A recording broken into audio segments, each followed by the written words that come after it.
இன்றைக்கி என்ன ஸ்பெஷல் பார்த்திங்கன்னா, நாட்டுக்கோழி தான் ஸ்பெஷல்.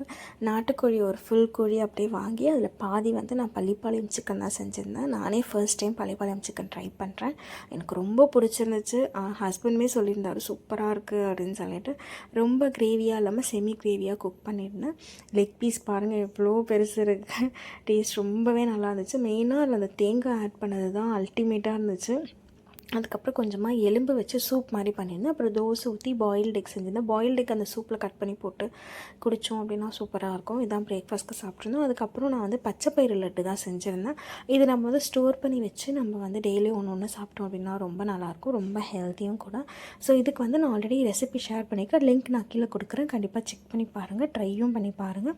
ஸோ லஞ்சுக்கு என்ன பண்ண பார்த்தீங்கன்னா, சிவப்பு சோளம் வந்து நான் ஆல்ரெடி பவுடராக அரைச்சி வச்சுருந்தேன். அது கூட நொய் ஆட் பண்ணி களி மாதிரி கிண்டிட்டு நாட்டுக்கோழி குழம்பும் பள்ளிப்பாளையம் சிக்கன் பாயில்டு எக் இதெல்லாம் தான் வச்சு நான் வந்து லஞ்சுக்கு சாப்பிட்ருந்தோம். ஸோ இது வந்து நான் இதுவுமே உங்களுக்கு ரெசிபி நான் உங்களுக்கு ஷூட் பண்ணி உங்களுக்கு ஷேர் பண்ணுறேன். ஸோ டின்னருக்கு பார்த்திங்கன்னா தோசை, அதுக்கப்புறமேட்டு வந்து மிச்சம் மீதி இருந்த எல்லாத்தையும் சூடு பண்ணி வச்சு டின்னர் சூப்பராக முடிச்சாச்சு. ஒரு ஃபுல் நாட்டுக்கோழியை வாங்கி என்ன பண்ணுறதுன்னு தெரியாமல் நானும் ஹஸ்பண்டும் என்னென்னமோ செஞ்சு சாப்பிட்டு காலி பண்ணிட்டோம்.